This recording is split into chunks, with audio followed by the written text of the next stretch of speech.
Okay, good morning, students. Am I audible? Yes, sir. Okay, fine. So we'll start today's class. The last part of the module 4 we'll be discussing today, that is counters, right?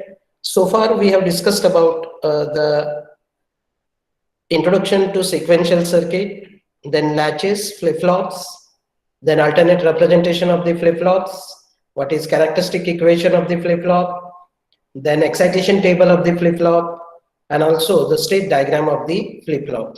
Now we are going to study the application of the flip-flop to the counters. So whatever we have studied about the flip-flop, we know there are 4 different types of flip-flop, like JK flip-flop, SR flip-flop, D flip-flop, and T flip-flop. Now we are going to study how these flip-flops can be used to construct what are called as counters.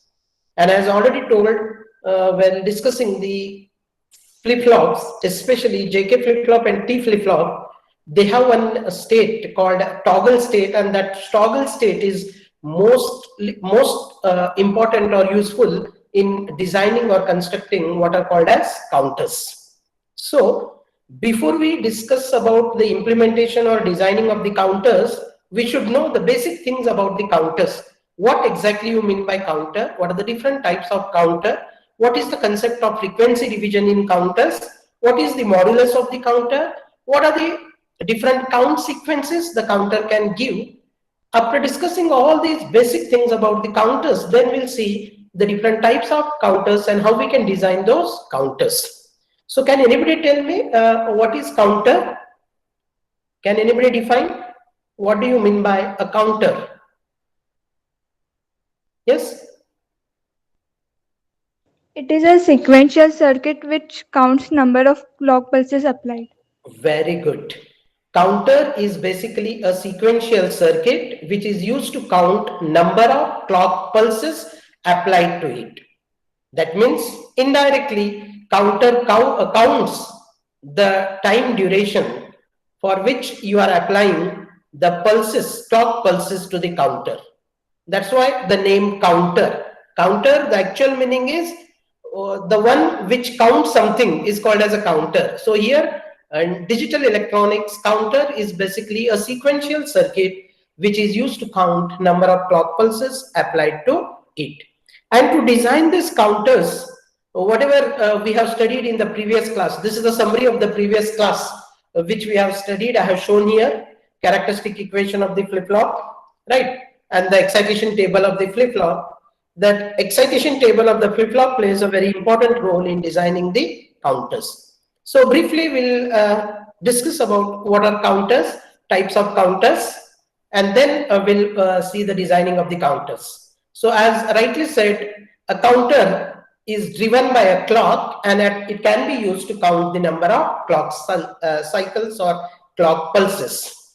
And as already told, since these clock pulses occur at a known or regular interval, counter is a best instrument to measure the time or the frequency. Indirectly, by measuring the clock pulses, so we can measure the time period or the frequency of the clock. And basically, there are 2 types of counters. Those are called as synchronous counter and asynchronous counter. Now, what is the difference between synchronous counter and asynchronous counter? Anybody knows the difference between synchronous and asynchronous counter? Because already you have studied these basic things in your first year engineering also. Yes? So as the word synchronous means, normally in the counter we are going to use the clock.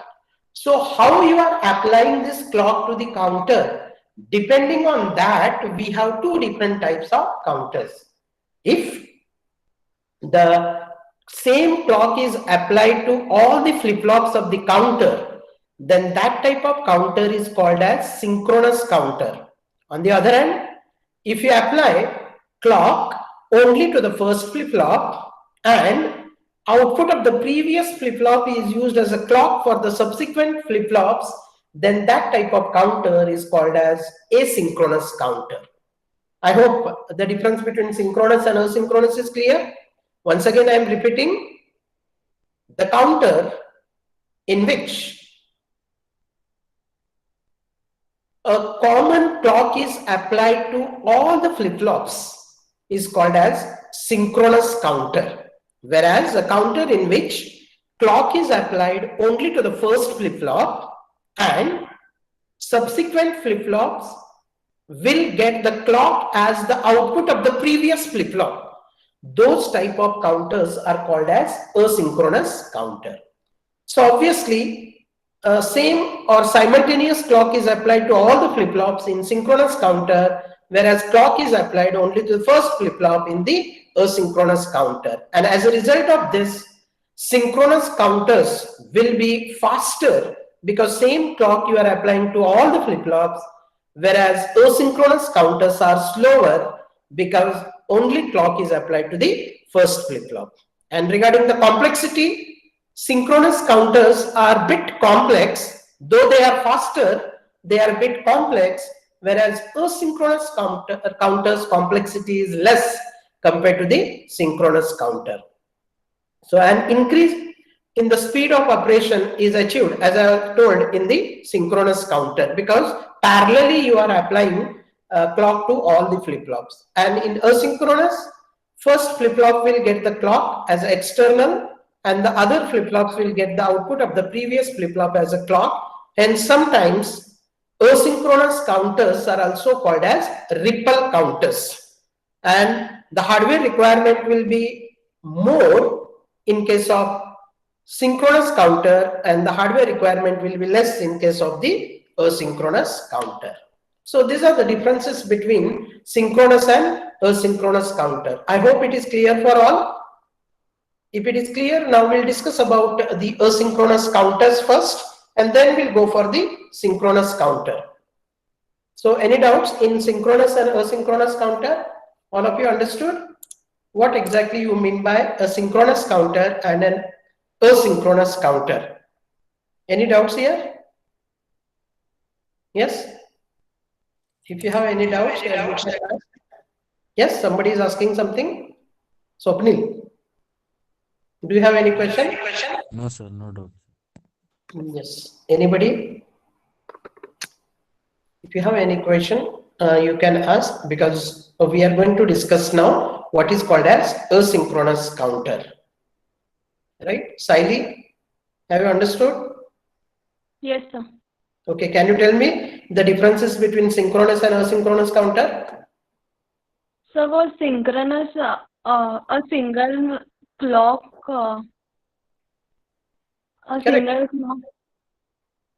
Same clock is applied for all the flip-flops. Okay, next. And for asynchronous, for a single counter, only one clock is used. And for next counter. Normally, counter consists of many flip-flops, right? So in asynchronous counter, we give clock only to the first flip-flop. The external clock will be given only to the first flip-flop, and the output of the previous flip-flops are used as a clock for subsequent flip-flop. Actually, every flip-flop needs a clock, but we are not giving same clock to all the flip-flops in asynchronous. Whereas in synchronous, we are giving same clock. That is the major difference between asynchronous and synchronous counter. Aditi, you want to add anything? Sir, synchronous counter are fast and they are complex. Asynchronous counter, they are not fast and they are not complex as a synchronous counter. Yes, very good. Right. So that's what everything has its own advantages and disadvantages. So depending on you can go for either asynchronous counter or the synchronous counter, but the operation remains same. So it is better to go for synchronous counter. At the cost of complexity, we get the faster operation. That's why nowadays many designing, they are using what is called a GALS concept. So what is the GALS concept is? Globally asynchronous and locally synchronous concept is used in all the chip design nowadays. So what exactly you mean by the GALS? Globally asynchronous, locally synchronous means entire design can be split into small modules And for that small module, we go for synchronous. And when you put all the modules together, when they are put together, we can go for the asynchronous structure. So that we are clubbing the advantages of both the synchronous as well as asynchronous. I hope the difference between synchronous and asynchronous is clear for all of you. Yes? Yes? Okay. Yes, sir. So now, yes, any doubt? Somebody is asking something? No, sir. Okay, fine. So we'll go ahead then. We'll see now what is asynchronous counter in detail. So already told, asynchronous means we are applying clock only to the first flip-flop and the subsequent flip-flop will get the output of previous flip-flop as the counter. So here in this slide, I have shown a 2-bit counter. Now, can you see the diagram here, logic diagram, which is drawn there? It consists of how many flip-flops? How many flip-flops are shown there? Yes? There are 2 flip-flops, FF0 and FF1. And what kind of flip-flop we have used here? What kind of flip-flop is used? JK flip-flop. Yes, which one? JK flip-flop. Yeah. And I told normally JK or T flip-flops are preferred in counters. What is the reason?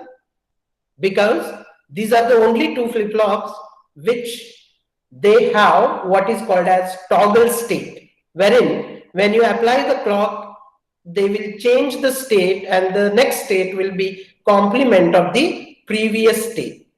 So this concept of toggling is used in constructing the counters, right? So here I have shown a 2-bit asynchronous counter.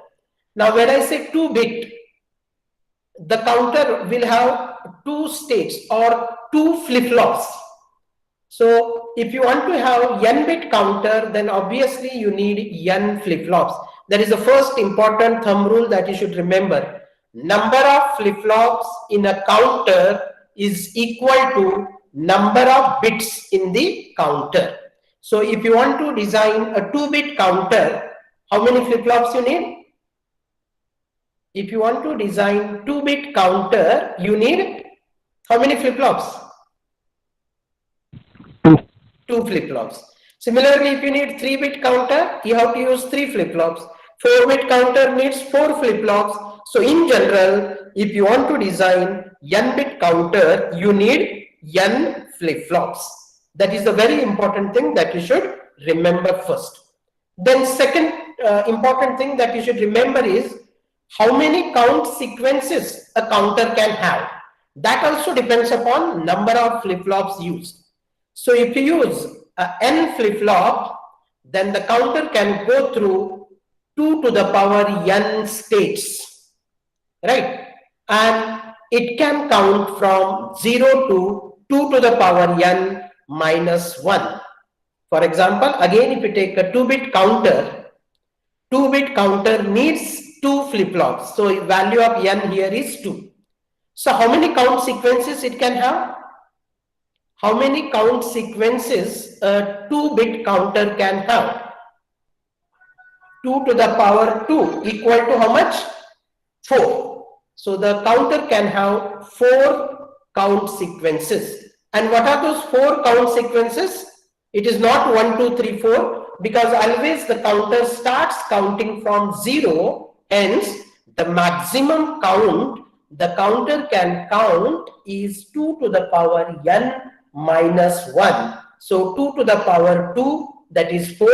4 minus 1 is 3. So 2-bit counter can count from 0 to 3. That is 0, 1, 2 and 3. Totally it can have 4 counts. Hence modulus of this counter is called as 4, or 2-bit counter is also called as mod 4 counter. I hope it is clear. What is the maximum count the counter can give? What do you mean by modulus of the counter? And what are the states that counter can go through? Is that clear? So can anybody tell me now, if you have a 3-bit counter, how many flip-flops required? How many count states the 3-bit counter can have? What is the modulus of the 3-bit counter? And what is the count sequence of this 3-bit counter? Before I explain 2-bit, I have not yet explained in detail. Just in general, first we'll clear these terms. Then we go and detail study 2-bit, 3-bit, 4-bit counter. Now, my simple question to all of you is, suppose if you have a 3-bit counter, I'm asking how many count sequences it can have, what is the maximum count that it can give, and what is the modulus of the counter? Yes? Anybody? Yes, Richa? Yes, sir. Yes, tell me. A 3-bit asynchronous counter requires 3 flip-flops. Okay. It's called as a mod 8 counter. Very good. Yes. And maximum it can count is till 7. 7. Why? 2 to the power 3 minus 1. So it will count from 0 till 7. That is 0, 1, 2, 3, 4, 5, 6, 7. Total 8 counts. Maximum count is 8. Hence the modulus is called as 8. But it will not count till 8. It will count till what? 1 less than 8. That is 7. Which is obvious because it is not starting from 1. It is starting from what? 0. 0. Since it starts from 0, you will get a count from 0 to 7. Very good. But this is applicable for both the counters, whether it is synchronous or asynchronous. You should not be under the impression that it is applicable only for asynchronous. Is that clear, Richa? Yes, sir. It is applicable for, in general, a counter, whether it is synchronous or asynchronous. Similarly, suppose if we have a 4-bit counter, because normally we discuss about 2-bit, 3-bit, 4-bit. If you have a 4-bit counter, right? So what is its modulus? What are the count sequences? And then like what is the maximum count that this particular the counter can count? Can Annapurna, can you tell me?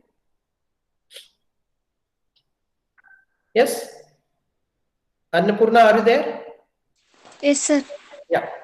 Can you tell me about 4-bit counter? How many count sequences it can have? What is the maximum count and what is the modulus of the 4-bit counter? Yes? Sir. Sorry, sir, I can't. That means you are just namesake, you are present in the meeting, madam. No, sir, I understood what she said Then about. just now your friend Richa has explained so nicely about 3-bit counter. Sir, I understood, but I am Then, unable to gather for 4th one, sir. I am thinking from it. Fine. Abhay?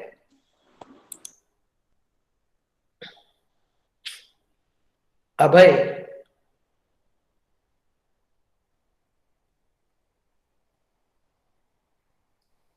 Henceforth, those people who will not respond, I will remove you straight away from the meeting.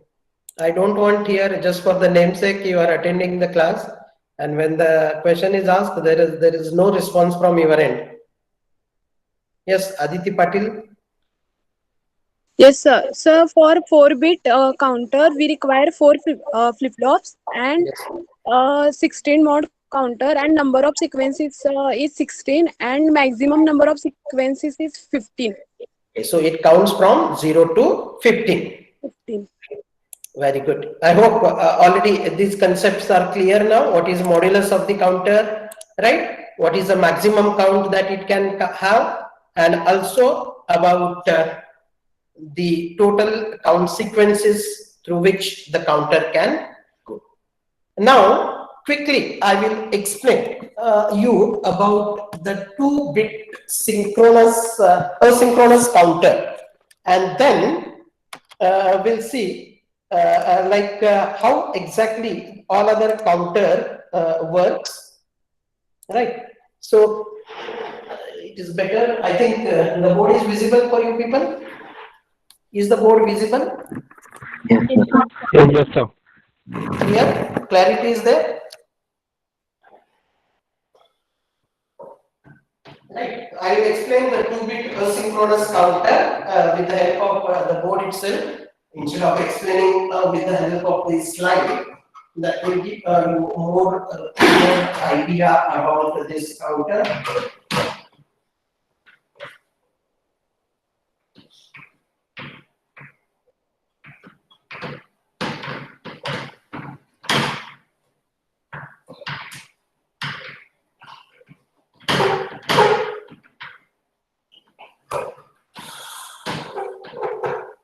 Yes. Okay. So we are going to discuss about 2-bit asynchronous counter using JK flip-flop. Normally, I have told in construction of flip-flops, either we go for JK flip-flop or P flip-flop because those are called as the toggle flip-flops, right? Because toggling condition is used in constructing the flip-flops.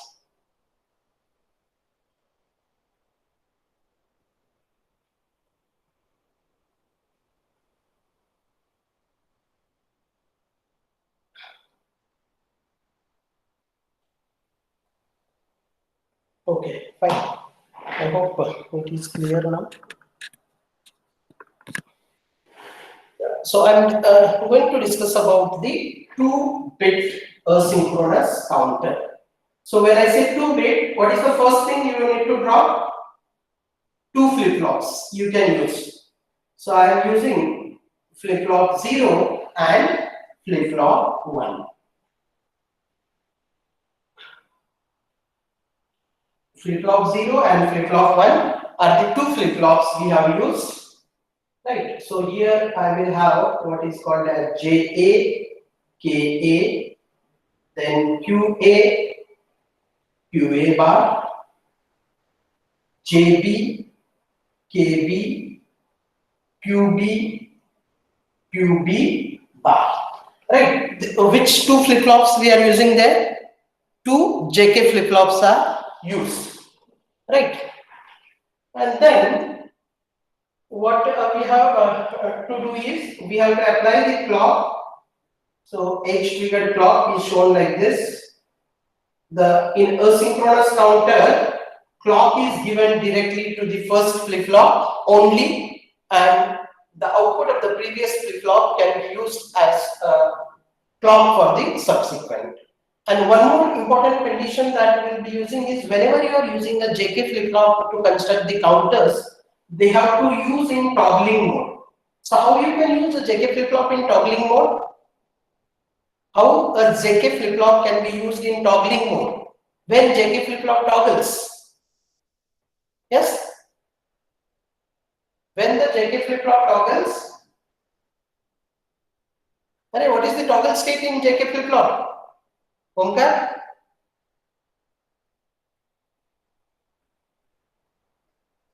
Yes?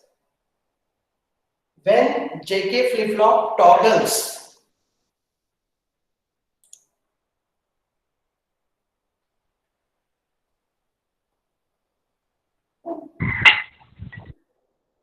For what values of J and K, JK flip-flop toggles?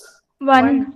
Sir, Both both should be one and one. So to use JK flip-flop in toggling mode, what we need to do is first both J and K of both the flip-flops should be connected to what? Logic 1 or VCC.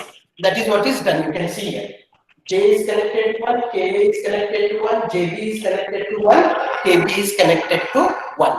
So that we are using JK flip-flop in toggling mode. So what exactly you mean by toggling mode or toggle state? That both J and K are 1. Whenever clock is applied, what happens? The flip-flop will change its state and the next state will be complement of the previous state. If the previous state is 0, the next state will become 1. And who is that? Right. So J and K are connected to 1, JB and KB are connected to 1. Clock is given as the input to the first flip-flop, and what we do is depending on the counter, whether it is up counter or down counter, we connect output. Either Q output or Q bar output of the first state is given as an input to the next flip-flop, and then we can take the outputs, that is QA and Q. This is called as a 2-bit flip-flop, right? And when we 2-bit counter. So when we talk about the counter, the operation of the counter will be best illustrated with the help of what is called as timing diagram. So I will try to draw the timing diagram here.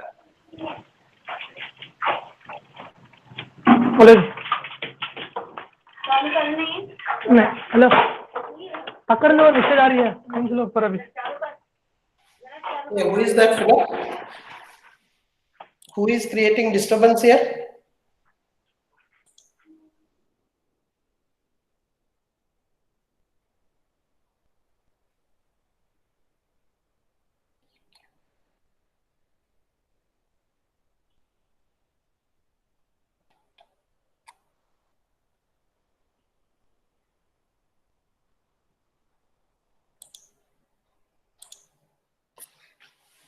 Right. So I have to draw the clock.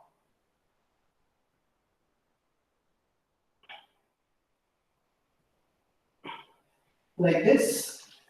And I have shown positive edge triggered clock. Already I explained you what do you mean by positive edge triggered clock. That means the changes will happen with respect to the clock when the clock is changing from 0 to 1. That is called as positive edge triggered clock.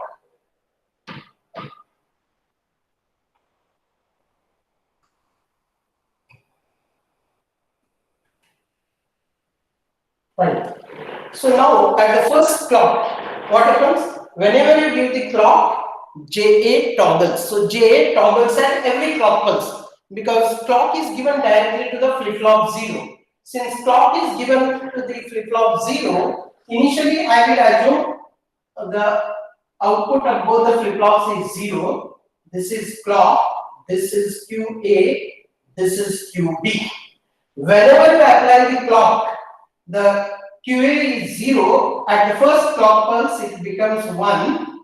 Then at the next clock pulse, it becomes 0. Again, at the third clock pulse, it becomes 1. Then 0, 1, 0. It continues, and you get the output like this. Initially, I have taken QA equal to 0. At this edge, when there is a rising edge of the clock, QA changes from 0 to 1. Then again, next clock pulse appears. Here, what happens? QA changes from 1 to 0. At the next clock pulse, QA again changes from 0 to 1. Then at the next clock pulse, QA will change from 1 to 0. So at every clock pulse, the first flip-flop toggles. Now, what about the flip-flop 1? It will not toggle with respect to this clock.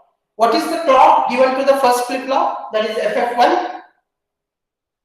What is the clock given to the flip-flop 1? Yes?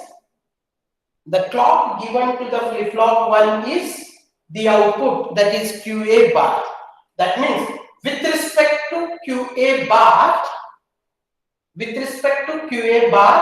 it will change its state. Right? So at rising edge of the QA bar, so what I do is I will draw here QA bar also for your reference.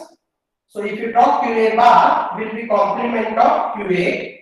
Just to show the effect of the clock, I have drawn the complement of QA, that is QA bar, and then I will try to write the QB.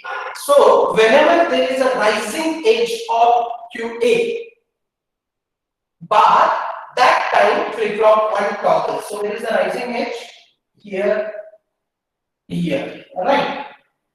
So initially QA is what is that? QB, I will take it as 0, right? It remains 0, it goes to 1, it remains there till the next clock pulse, and then again it continues.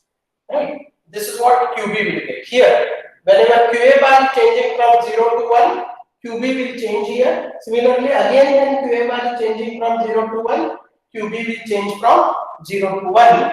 And this is how we'll get the timing diagram. So this flip-flop will toggles only when QA bar changes from 0 to 1.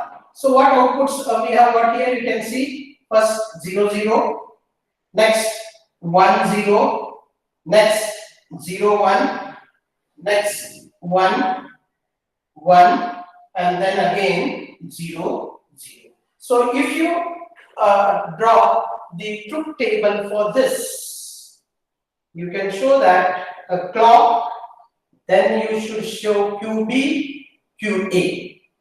If you draw QB QA at 0th clock pulse, right? Initially both are 0 0. At the first clock pulse, what happens? QA becomes 1, QB becomes 0. At the second clock pulse, QB becomes 1, QA becomes 0. At the third clock pulse, both becomes 1. And at the fourth clock pulse, again it becomes 0. And it starts repeating, so that you can see here this particular counter counts through 0, 1, 2, 3. And when it reaches 3, it goes back to 0. And again it start counting from 0, 1, 2, 3, and so on. So what important thing that you can observe here is total number of counts it is giving is 0, 1, 2, 3, that is 4, right? And once the counter reaches 1, 1, it is going back to 0. So here one more important thing that you can observe is what is the time period of the clock? You can see this is the time period of the clock, TC, right? Whereas what is the time period of the QA? If you see the time period of QA, I can show that the time period for QA is this. This is, I can write PA, time period for A. And what is the time period for B? If you want to write, you can see that the time period for B will be, actually it will start from here and it will go till the next, it goes, right, or from here, it will go till this point. So what you can see from here is TA, the time period of the output of the first flip-flop is 2 times time period of the clock. Whereas time period of the output of the second flip-flop is what? 2 times TA, or it is 4 times TC. But we know that F equal to 1 by T, hence this can be written as FA equal to F clock by 2 and FB equal to F clock by 4, which means that there is a frequency division at every bit position. Every flip-flop divides the clock by 2. Whatever is the input frequency of the clock, at the output of that particular flip-flop, the frequency will be divided by 2. Hence, this particular circuit acts like a frequency divider also, or a clock divider, because output of the first flip-flop, what we are getting is the clock frequency divided by 2, and the output of the second flip-flop, what we are getting is the input clock of this flip-flop divided by 2, or the external input clock divided by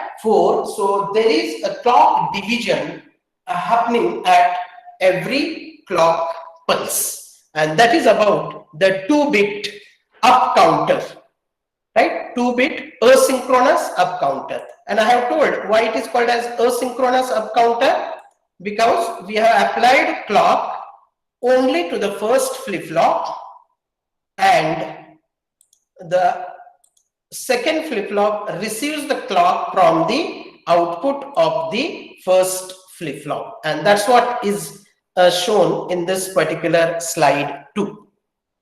I hope it is clear. Any doubts? All of you understood how the counter works, right? It is shown in this timing diagram. Timing diagram plays a very important role here. Any doubts here? All of you understood? This is what is the Block diagram of 2-bit asynchronous binary counter. 2-bit asynchronous binary counter, right? Wherein I have used positive edge triggered clock.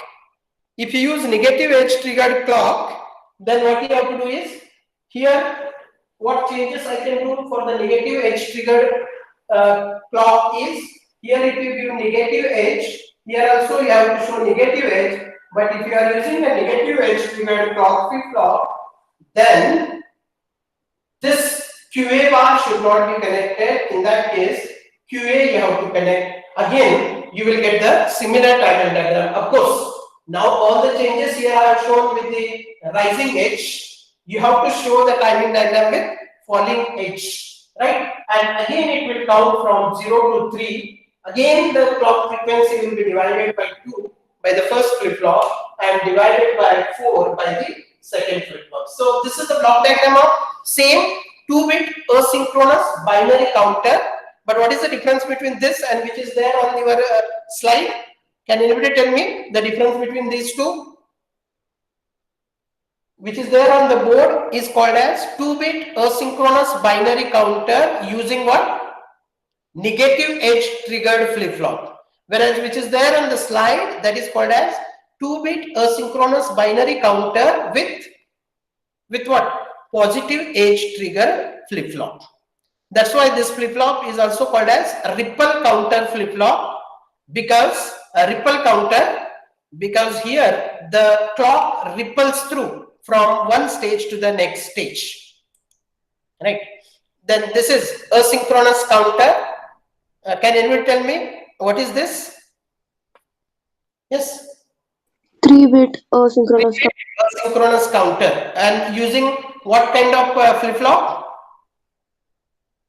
JK flip. JK flip-flop, but which triggered JK flip-flop we have used? Negative triggered.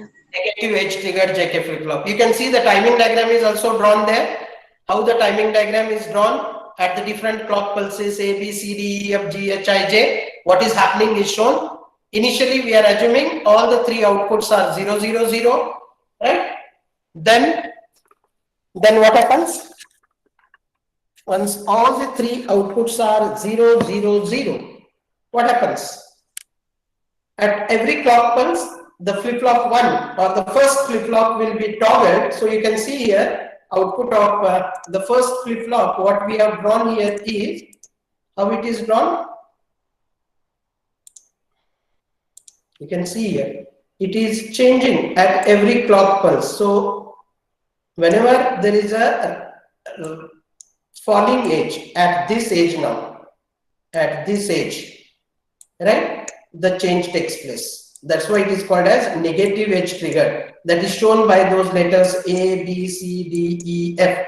So here initially this is 0, this is also 0 and 0. So when you apply the first clock pulse at A, this becomes 1, this is 0, this is 0, right? So I am talking about only the first flip-flop output, that is A.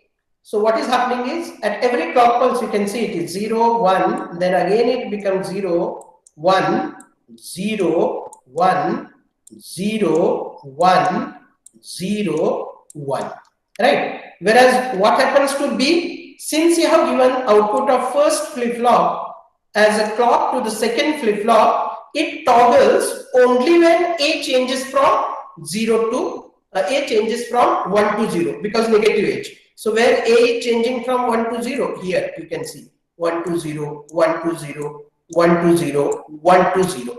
That time only the second flip-flop toggles. So what happens for the flip-flop output B is, it remains 0, 0, then it remains 1, 1, then again 0, 0, 1, 1, 0, 0, then the last flip-flop will toggle when B changes from 1 to 0. You can see here, when it is changing from 1 to 0.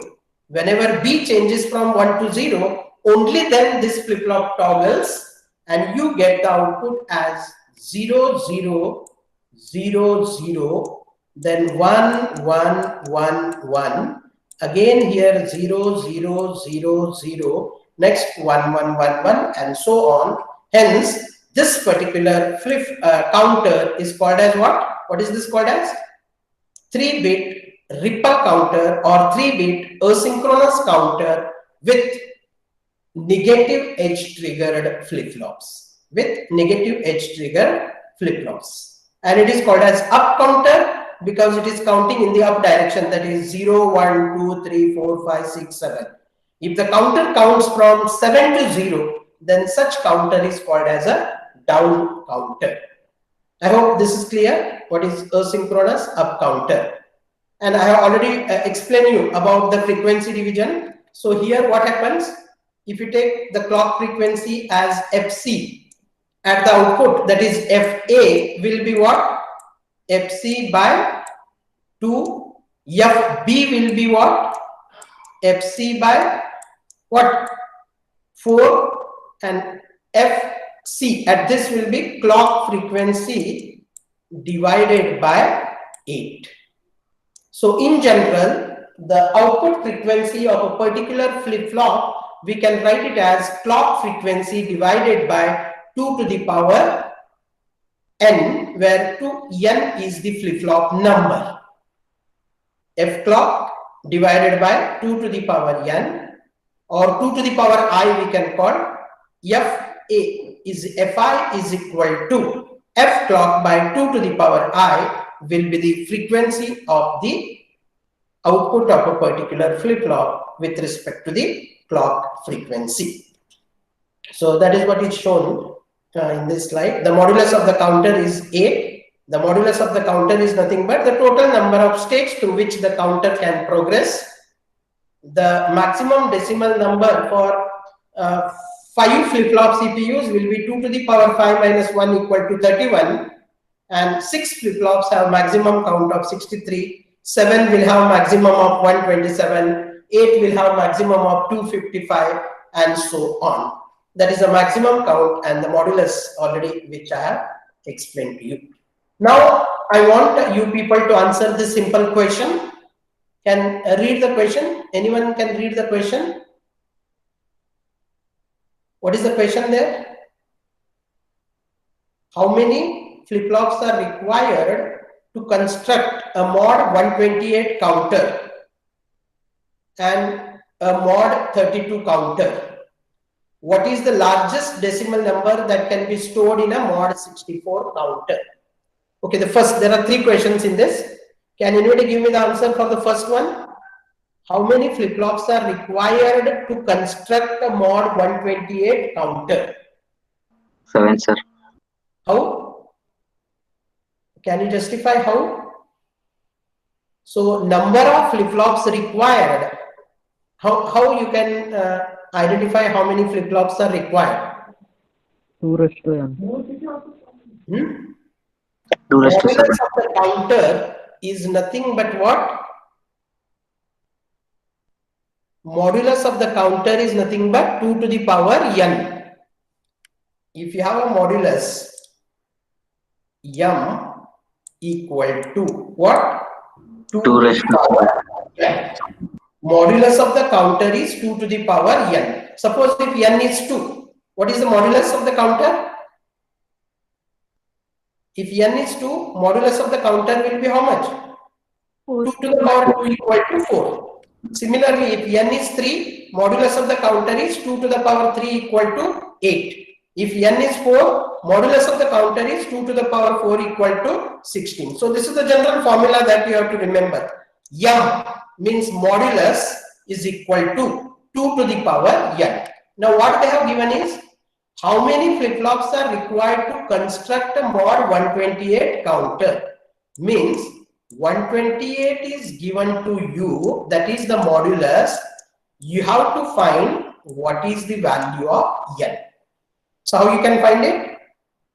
So 128 you can write 2 to the power 7 equal to 128. 2 to the power 7 equal to 128, and that is equal to 2 to the power n. So this implies n is equal to what? What? N is equal to 7. Okay. Then mod 32. How many flip-flops are required to implement a mod 32 counter now? So again, we have to write 32 equal to 2 to the power n. So what is the value of n here? 4, sir. N equal to 4. 5. 5. 5, because 2 to the power 5 equal to 32. So n should be 5. Very good. And what is the last answer now? What is the largest decimal number that can be stored in mod 64 counter? 63. What is the largest decimal number that can be stored in mod 64 counter? You have a mod 64 counter, that is m equal to 64. So obviously here n will be 6, that is fine. But they have not asked the value of n. What they have asked is, what is the maximum decimal number that you can store in mod 64 counter? If the modulus is 64, it can count from 0 to what? 63. 0 to 63. So what is the maximum number that it can store? 63. 63. So the answer should be 63. I hope it is clear. This is a very simple and important question which will clearly illustrate the concept of counter, its modulus, how many flip-flops required and all. I hope it is clear. Is that clear? So the same I have told that mod 128 counter must have 7 flip-flops. Right? Similarly, 5 flip-flops are needed to construct a mod 32 counter.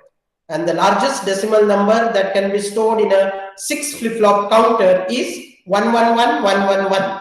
That is equal to 63. So you have to carefully note the difference between the modulus and total number of states and the maximum decimal number that can be stored in the counter. Right. Now here, what is this? Can anybody tell me what the diagram I have drawn here, what it represents? Everything is self-explanatory. In fact, this is, yes, 8-bit counter. 8-bit. Don't go with that asynchronous counter. 8 means this is the 8th example I am explaining. 4-bit synchronous counter.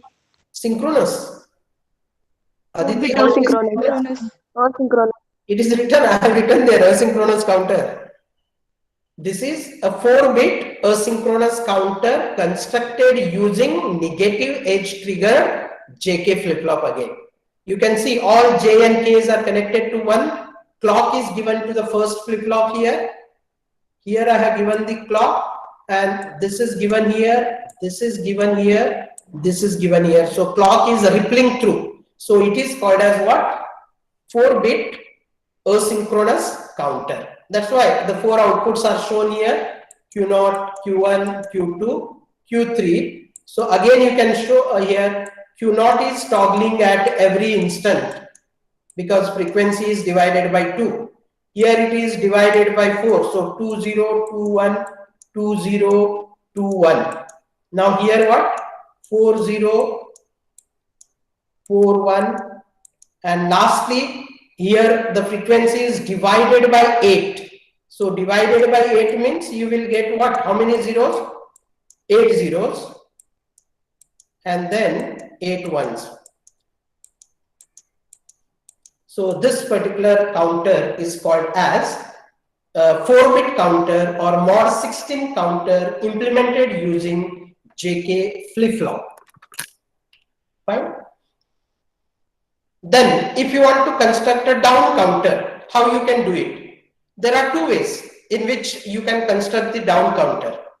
You retain everything same, and instead of taking the output as Q0, you take from Q0 bar, Q1 bar, Q2 bar. So what you will get is, wherever you're supposed to get 0, 0, 0, 0, you will be getting 1, 1, 1, 1. So starting count becomes 1, 1, 1, 1.